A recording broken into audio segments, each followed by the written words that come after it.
बिस्मिल्लाहिर्रहमानिर्रहीम। अस्सलाम वालेकुम डियर स्टूडेंट्स, आज के लेक्चर में हम लोग कार्बन पॉइंट्स के बारे में पढ़ेंगे और इनको निकालना सीखेंगे। जी, कार्बन पॉइंट्स क्या है? A point of the solution region where two of its boundary lines intersect is called corner point. जी, कार्बन पॉइंट क्या है? एक ऐसा सॉल्यूशन रीजन का एक ऐसा पॉइंट जहां पे सॉल्यूशन रीजन की दो बाउंड्री लाइंस इंटरसेक्ट कर रही हो, उसको हम कार्बन पॉइंट कहेंगे। मिसाल के तौर पर ये हम लोगों ने एक रीजन बनाया, ये सॉल्यूशन रीजन। तो सॉल्यूशन रीजन ये एक इसकी बाउंड्री लाइन और ये वाली बाउंड्री लाइन, ये दोनों यहाँ पे मिल रही है। तो ये वाला इसका क्या होगा? ये वाला, ये इसका कार्बन पॉइंट, ये वाला इसका कार्बन पॉइंट होगा, ये भी इसका कार्बन पॉइंट होगा और ये भी इसका कार्बन पॉइंट होगा। ये और ये वाला, ये इसके कार्बन पॉइंट नहीं है क्योंकि ये सॉल्यूशन रीजन के वर्टिसेस नहीं है, इनके सॉल्यूशन रीजन के ये कोने नहीं। ये सॉल्यूशन रीजन होते, ये सॉल्यूशन रीजन में शामिल होते तो फिर ये कार्बन पॉइंट बनना थे, लेकिन ये सॉल्यूशन रीजन के कोने नहीं है, तो इस वजह से ये कार्बन पॉइंट भी नहीं कहलाएंगे। जो सॉल्यूशन रीजन के कोने या वर्टेक्स बन रहे हैं उनको हम क्या कहेंगे? Carbon point. और इनके अलावा कहीं अगर लाइंस मिल रही हैं तो उसको हम कार्बन पॉइंट नहीं कहेंगे। जरूरी क्या है कि जो बाउंड्री लाइंस है, ये नहीं है कि ये अगर बाउंड्री लाइन ही नहीं है तो फिर ये कार्बन पॉइंट नहीं। कार्बन पॉइंट के लिए जरूरी है उसकी जो बाउंड्री लाइंस है वो इंटरसेक्ट करे, बाउंड्री लाइंस। ठीक हो गया? ये सॉल्यूशन रीजन है तो इसकी अब बाउंड्री लाइंस कितनी बन रही है? एक ये वाली बाउंड्री लाइन है, एक ये है, एक ये वाली है और एक ये वाली। ये चार इसकी बाउंड्री लाइंस है और ये चार बाउंड्री लाइंस जहां जहां पे सॉल्यूशन रीजन, ये जो सॉल्यूशन रीजन की ये चार बाउंड्री लाइंस है, ये जहां जहां पे आपस में इंटरसेक्ट कर रही हैं, वो पॉइंट क्या बन रहा है? कार्बन पॉइंट बन रहा है। सॉल्यूशन रीजन का पॉइंट जो वो कार्बन पॉइंट है। जी, अब एक्सरसाइज का ये सवाल है, ये करके देख लेते हैं और यहाँ से कार्बन पॉइंट कैसे निकालते हैं ये चेक कर लेते हैं। जी, ये हमारे पास इसमें तीन इनइक्वालिटीज दी गई है, 5x + 7y ≤ 35 -x + 3y ≤ 3x ≥ 0। जी, ये सारा काम वही पुराना जो आप लोग पिछले लेक्चर्स में पढ़ चुके हो। सबसे पहले एसोसिएटेड इक्वेशंस लिखनी है, कैसे लिखनी है? इनइक्वालिटी के साइन की जगह पे इक्वल लिखना है, यहाँ पे इनइक्वालिटी के साइन की जगह पे इक्वल लिखना है। अब हम लोगों ने पॉइंट्स फाइंड करने हैं। कैसे फाइंड करने हैं? किसी एक को 0 पुट करना है, x को 0 पुट करके y की वैल्यू फाइंड करना है, y को 0 पुट करके x की वैल्यू फाइंड करना है। जी, ये हमारे पास दो पॉइंट्स है, 0 5 और इसका भी दूसरा पॉइंट क्या आ गया? 7 0। इसी तरह से इसके जो दो पॉइंट्स फाइंड किए हम लोगों ने, ये आ गए और इनको एक्स वाई प्लेन पे हम लोगों ने ड्रा कर दिया। अब इसके बाद हम लोगों ने देखना है कि इनके जो सॉल्यूशंस हैं वो किस तरफ को बनते हैं।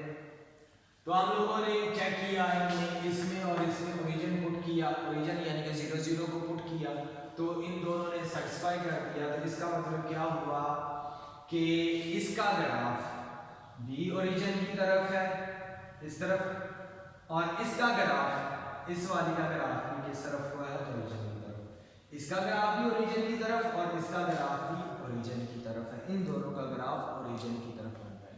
तो ये मैं इसको शेड कर रहा हूं।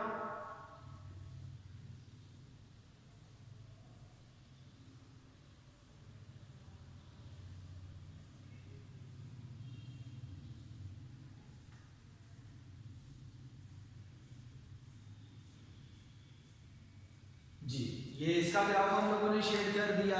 अब ये जो दूसरी वाली लाइन है हमारे पास, ये वाली, इसका जो ग्राफ बनता है इक्वालिटी की फॉर्म में, वो किस तरफ का? ओरिजिन की तरफ है।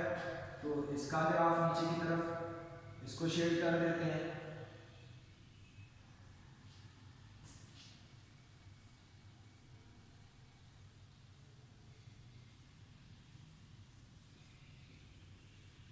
जी, इसको भी हम लोगों ने शेड कर दिया। अब कौन सी रह गई है?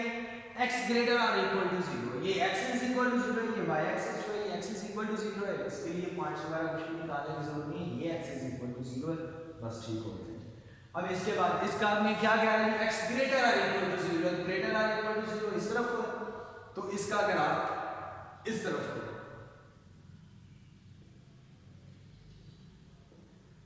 जी, ये हम लोगों ने इसका ग्राफ शेड कर दिया। अब आप लोग देख सकते हो कि ये जो सारी लाइंस हैं वो कहाँ पे आपस में मिल रही हैं? वो इस रीजन में आपस में ये मिल रही है। तो ये इसका क्या हो जाएगा? Solution region. जी, कौन से वाला सॉल्यूशन रीजन होगा? ये वाला।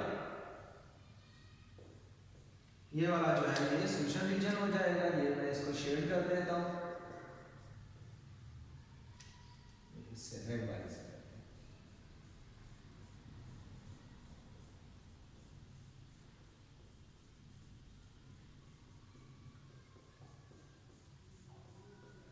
जी, यहां से लेकर ये ऐसे नीचे की तरफ ये वाला सॉल्यूशन रीजन में शामिल नहीं है, ये भी नहीं है, ये भी नहीं है, ये भी नहीं है।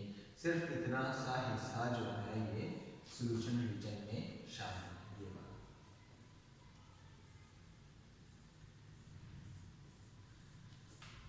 जी, क्लियर हो गया। अब इसके कार्नर पॉइंट कौन से हैं उन पे बात करते हैं।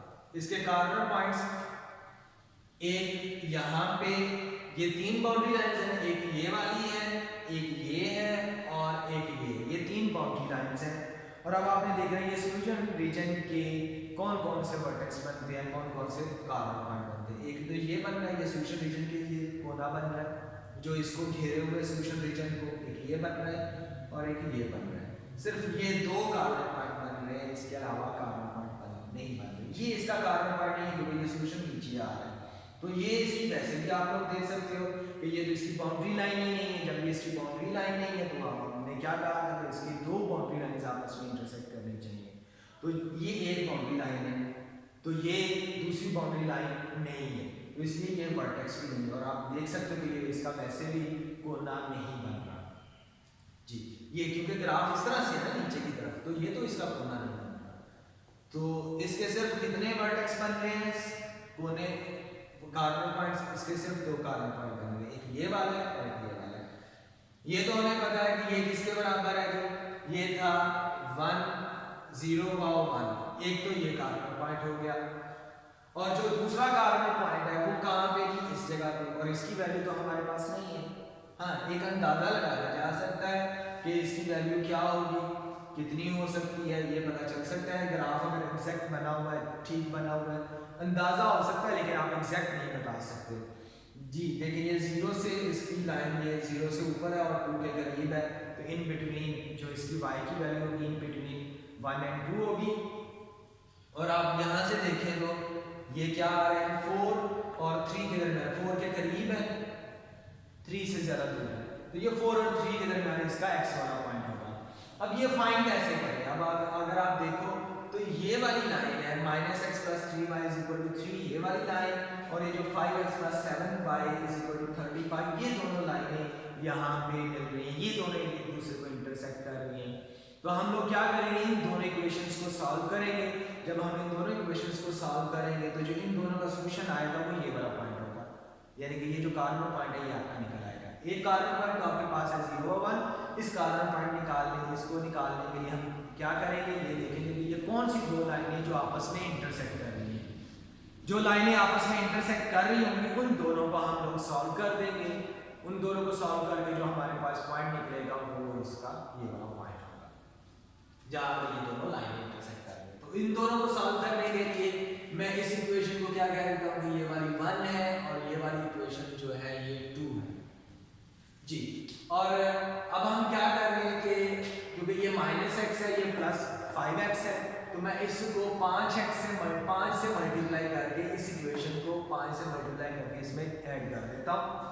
जी, यहाँ पे देखिए कार्नर पॉइंट 1 में हम लोगों ने इक्वेशन नंबर 1 में क्या कर दिया, जमा कर दिया इक्वेशन नंबर 2 को 5 से मल्टीप्लाई करके, इस तरह से हम इसको लिख लेंगे। ये फर्स्ट इक्वेशन लिखी और ये जो सेकंड इक्वेशन थी इसको 5 से मल्टीप्लाई किया, ये क्या बन जाएगा -5x + 15y = 15। ये हमारे पास बन गया, ये हम लोगों ने याद रखा जी। अब इसके बाद ये प्लस और माइनस वाला ये दोनों कैंसिल हो जाएंगे, ये कितना बन जाएगा, ये 22y और ये कितना बन जाएगा, ये 50 बन जाएगा और यहाँ से y की वैल्यू कितनी आ जाएगी 25/11। अब ये जो y वाली अलामत y की जो वैल्यू है ये हम पुट कर देंगे इसमें 2 में, इक्वेशन नंबर 2 में इसमें आप पुट करोगे तो आपके पास जो है x की वैल्यू कितनी आ जाएगी 42/11। तो आप यहाँ से देख सकते हो कि जो इनकी वैल्यूज है वो आपके पास क्या क्या आ गई है जी। ये जो है 2 से, क्योंकि ये एग्जैक्ट ग्राफ नहीं ना बना हुआ तो इसलिए हमें थोड़ा सा इसमें परेशानी होती है एग्जैक्ट वैल्यूज पुट देने जी। तो अब यहाँ से इसकी वैल्यू कितनी आ गई 25/11 और दूसरे की वैल्यू कितनी आ गई 42/11। तो ये जो पॉइंट होगा ये क्या बन जाएगा हमारे पास, ये बन जाएगा जी 42/11 और 25/11, ये हमारे पास इसके पॉइंट्स आ जाएंगे। अब हम लोगों ने क्या करना है जी, कार्बन पॉइंट्स लिखने थे। एक कार्बन पॉइंट आया हमारे पास ये वाला और दूसरा ये कार्बन पॉइंट, तो ये हम लोगों ने लिख दिए जी कार्बन पॉइंट्स आर, ये दोनों हम लोगों ने लिख दिए, तो ये हमारे पास रिक्वायर्ड जो कार्बन पॉइंट्स है वो आ गए जी। तो उम्मीद है कि आप लोगों को कार्बन पॉइंट्स की समझ आ गई और उनको इवैल्यूएट करना, उनको निकालना भी आ गया होगा। तो इसके आप लोग प्रैक्टिस के तौर पर क्वेश्चंस करें और अगर किसी में कोई इशू हो तो फिर उसके लिए बात करें। नेक्स्ट लेक्चर तक के लिए अल्लाह।